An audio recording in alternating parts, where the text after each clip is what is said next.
tingnan natin. Kasi epal ka eh, tuloy. Hindi ka naman pinangalanan, hindi ka kita kilala. Okay, tignan natin. Ano sabi dito ng aking palangga? Siya ba yun? Yung kanina? Okay, prudente. Yung siya sabi mo ako marites. Okay lang na tawagin mo ako marites. Masarap naman magmarites paminsan-minsan. Ito kapapasok lang mga kababayan. Ikaw pala,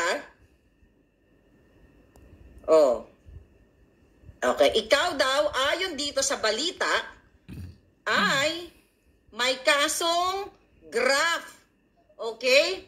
Ito, August 3 of 2006, graft wraps were lodged before the Office of the Ombudsman Thursday against two ranking transportation and communication officials over alleged favoritism in the granting of emission testing permits. Named respondents were DOTC Undersecretary for Land Transportation Ricardo Alfonso. Hindi kita kilala.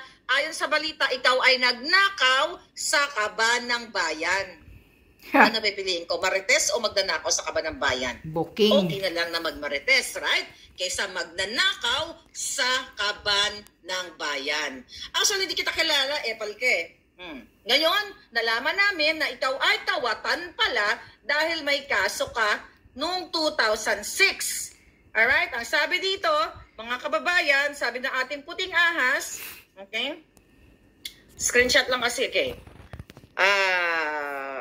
Lodge, okay? Ang sabi niya, graft were lodged before the Office of the Ombudsman Thursday against the ranking transportation and communications officials over alleged favoritism in the granting of emission testing permits. Named respondents were the OTC Undersecretary for Land Transportation Ricardo Alfonso, 50 years of friendship with BBM.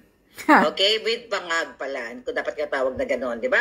50 years ng pagiging kaibigan kay Bangag at ikaw ay nasasangkot dito noong 2006, mga palangga.